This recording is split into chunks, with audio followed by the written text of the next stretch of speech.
میرا جی پر ناصر عباس نیر کی کتاب اس کو ایک شخص سمجھنا تو مناسب ہی نہیں۔ میرا جی کی تخلیقی شخصیت اور شاعری کو جس انداز میں پیش کرتی ہے، اس کی کوئی دوسری مثال نہیں ملتی۔ میرا جی پر لکھی جانے والی تنقید جن لوگوں کی نگاہ میں ہے، وہ ناصر عباس نیر کی اس کتاب کو پڑھ کر خود کو یہ کہنے پر مجبور پائیں گے کہ دیر ہی سے صحیح مگر میرا جی کو میرا جی کا نقاد مل گیا۔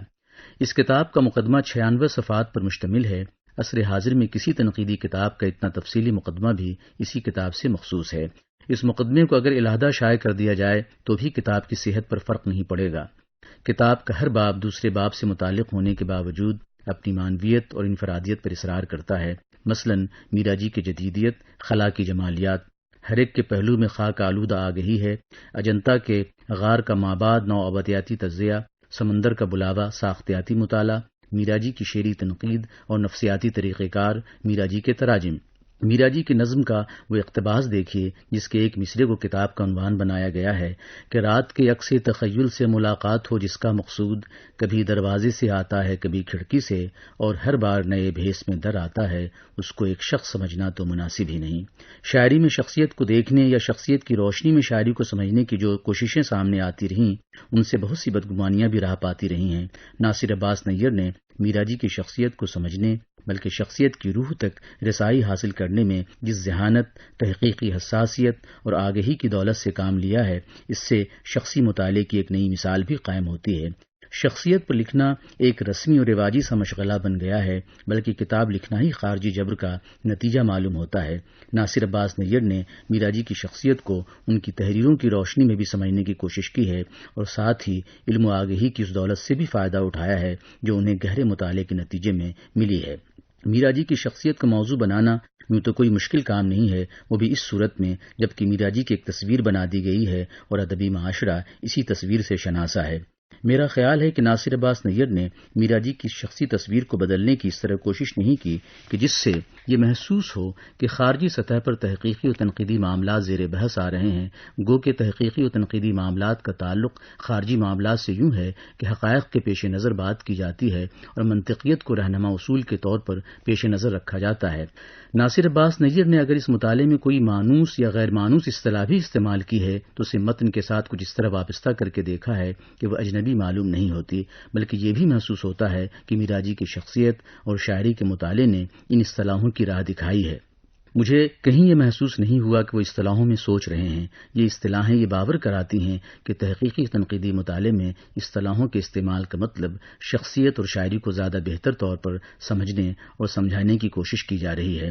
میرا جی کی شخصیت اور شاعری پر لکھی جانے والی تنقید کا ایک حصہ تو وہ ہے، بلکہ بڑا حصہ وہ ہے جس میں ان کی ظاہری شخصیت سے ناپسندیدگی کا اظہار کیا گیا، اور اس ناپسندیدگی کا رشتہ میرا جی کی شاعری سے بھی استوار کرنے کی کوشش کی گئی۔ ثناء اللہ خان کا میرا جی بن جانا یہ ایک ایسا واقعہ ہے جو ہماری ادبی تاریخ میں پہلی بار اور شاید آخری بار رونما ہوا۔ یوں تو یہ عام سا واقعہ معلوم ہوتا ہے کہ نام تبدیل کر لیا جائے اور اس طرح کسی وجود کے تئیں محبت کا ثبوت پیش کیا جائے، مگر ثناء اللہ کا میرا جی بن جانا ایک ایسا واقعہ ہے جس کے پیچھے ایک بڑی تخلیقی شخصیت کا وجود روشن ہے جو ایکہری اور سادہ نہیں ہے، اور جس کے شخصی اور تخلیقی مضمرات تہذیبی زندگی میں بہت دور تک پھیلے ہوئے ہیں۔ ناصر عباس نیر نے میرا جی کی شخصیت کے ظاہری رنگ روپ سے گزر کر جس داخلی کائنات اور اس کائنات کی تعمیر و تشکیل کے محرکات تک جو رسائی حاصل کرنے کی کوشش کی ہے، وہ میرا جی تنقید کو ایک تازیانہ ہے۔ میرا جی کی شخصیت اور شاعری کو ہمدردانہ نظر سے دیکھنے والوں نے اپنی جذباتیت کے ذریعہ میرا جی کو نقصان پہنچانے کی کوشش کی۔ جن لوگوں نے میرا جی کی شخصی زندگی اور شاعری سے شدید نفرت کا اظہار کیا، اس کا جواب بھی میرا جی کے بہی خواہوں نے اس انداز سے دیا کہ جیسے وہ بدلہ لے رہے ہوں۔ ناصر عباس نیر نے ادبی معاشرے کی ذہنیت کو تاریخی اور تہذیبی سیاق میں سمجھنے کی کوشش کی جس نے میرا جی کو نگاہ کم سے دیکھنے کا حوصلہ بخشا تھا۔ ناصر عباس نیر نے ادبی معاشرے کو اس نوآبادیاتی ذہن کا مارا ہوا بتایا ہے جس نے لباس اور طرز معاشرت کا اشرافیائی تصور قائم کیا۔ یہ وہ تصور تھا جسے انگریزوں سے ہم نے حاصل کیا، اور ہم لازماً صفائی اور گندگی کی اس سیاست کی زد میں آ گئے جو انگریز بہادر چاہتے تھے۔ مقدمے کے ابتدائی حصہ ثناء اللہ ڈار سے میرا جی تک کے سفر سے مخصوص ہے۔ اس سلسلے میں ناصر عباس نیر نے اس نقطہ رسی کا ثبوت دیا ہے، اس میں نہ تو کوئی جذباتیت ہے اور نہ میرا جی تنقید کی کسی دریافت کو اپنی زبان میں دہرانے کی کوشش۔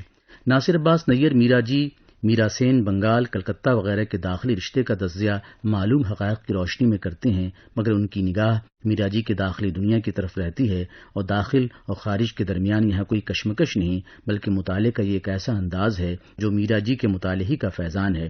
میرا جی کے ہاتھ میں 3 گولے کیوں ہوا کرتے تھے؟ ناصر عباس نیر نے میرا جی کے گلے کی مالا، الجھے ہوئے بال اور بڑھی ہوئی داڑھی وغیرہ کو عام انسانوں کے لیے مانوس بتایا ہے، مگر یہ گولے تو کچھ اور کہتے ہیں۔ ان کا خیال ہے کہ ان گولوں کو پہلی مرتبہ منٹو نے سنجیدگی کے ساتھ دیکھا اور ان سے متعلق میرا جی سے دریافت کیا۔ اس سوال کے تعلق سے منٹو کا جواب ہمارے تخلیق کاروں کو غور و فکر کی دعوت دیتا ہے کہ عادتاً شعر کہنے سے اچھا ہے کہ خاموش رہا جائے۔ میرا جی کا جواب تھا، میں نے یہ خود پیدا نہیں کیے، اپنے آپ پیدا ہو گئے ہیں۔ ناصر عباس نیر کا تحقیقی ذہن کس طرح تنقیدی ذہن کے ساتھ نئی دریافتوں کا وسیلہ بنتا ہے، وہ اس مقدمے سے ظاہر ہے۔ وہ میرا جی کی شخصیت کو واقعاتی سطح پر دیکھتے دیکھتے ایک ایسی دنیا کی طرف نکل جاتے ہیں جو واقعات سے تحریک پا کر وجود میں آئی ہے، مگر وہ اس کا محض عکس نہیں ہے۔ ناصر عباس نیر میرا جی کی زندگی کے اہم پڑاؤ کو بس ایک پڑاؤ ہی تصور کرتے ہیں، وہ اس سے وابستہ مختلف اشیاء اور حقائق کی جستجو میں میرا جی کی داخلی شخصیت کو پیش نظر رکھتے ہیں۔ ناصر عباس نیر لکھتے ہیں کہ حقیقت یہ ہے کہ میرا جی اپنی زندگی میں واقعات کی موضوعی اثرات کو زیادہ اہمیت دیتے تھے اور ان کے لیے یہ عمل واقعے کی حصی معروضی پہلوؤں سے فرار نہیں تھا، بلکہ وہ واقعے کو اپنے تخیل میں نئے سرے سے تشکیل دے کر اسے گہری نظر سے دیکھتے تھے۔ مقدمے کو پڑھ کر یہ تاثر بھی قائم ہوتا ہے کہ ادبی معاشرہ جب اپنے مخصوص بلکہ برآمد کیے ہوئے رویے کی روشنی میں اشیاء کو دیکھتا ہے تو وہ غلط نتیجے تک پہنچتا ہے۔ ناصر عباس نیر نے یہ بھی لکھا ہے کہ میرا جی کی پینٹ کی جیب کے پھٹے ہونے کا ذکر اکثر نے کیا، مگر یہ کہ ان کے پاس ہمہ وقت ایک تھیلا یا اٹیچی کیس ہوتا تھا جس میں کتابیں بھری ہوتی اور ان کا کمرہ کتابوں سے اٹا رہتا، اس کا ذکر برائے نام کیا جاتا ہے۔ ان کی شراب خریدنے کی عادت کا ذکر سب نے کیا ہے، اسی طرح ان کے غلیظ رہنے کا ذکر ہوا ہے، مگر اس بات کا نہیں کہ وہ اپنے اٹیچی کیس میں صابن کی جگہ ٹکیا رکھتے تھے اور کھانے سے پہلے ہاتھ لازماً دھوتے تھے۔ یہ وہی رویہ ہے جسے ہم انتخابی کہہ سکتے ہیں۔ انتخاب کے عمل میں یہ فکر بھی کام کر رہی ہوتی ہے کہ سنسنی پھیلانے والی باتیں کون سی ہیں۔ میرا جی کی شخصیت کو اس اخلاقی نقطہ نظر سے دیکھا گیا جسے انگریزوں نے پھیلانے کی کوشش کی تھی، لیکن میرا جی کی شخصیت اس نو آبادیاتی فکر کے خلاف ایک ثقافتی ایجنڈا بن جاتی ہے۔ یہ وہ دریافت ہے جسے میں مطالعہ میرا جی میں ناصر عباس نیر کی بڑی دریافت سمجھتا ہوں۔ اس ایک بات کو کہنے کے لیے ناصر عباس نیر نے سیاسی سماجی مسائل کو کسی تاریخ داں کی طرح پیش نہیں کیا، مگر یہ تاثر دینے کی ضرور کوشش کی ہے کہ کسی جدید شاعر کا مطالعہ خالص ادبی نقطہ نظر سے نہیں کیا جا سکتا۔ ناصر عباس نیر نے مقدمے میں میرا جی کی شاعری کو سمجھنے کے لیے میرا جی کے بیانات سے زیادہ سروکار نہیں رکھا ہے، میرا جی کی شخصیت کے تعلق سے ان کے بیانات کو اہمیت دی ہے۔ ظاہر ہے کہ عام زندگی کے معاملات میں کسی کے بیانات شعری و تخلیقی زبان کی مانند نہیں ہوتے۔ ناصر عباس نیر اگر بعض مقامات پر میرا جی کے بیانات کے ساتھ ان کی شاعری کے کسی پہلو کی نشاندہی کرتے ہیں تو یہ موقع کے اعتبار سے بہت فطری معلوم ہوتا ہے۔ ظاہر ہے کہ یہ پہلو بس ایک پہلو ہی ہے جو دیگر پہلوؤں کی راہ میں حائل نہیں۔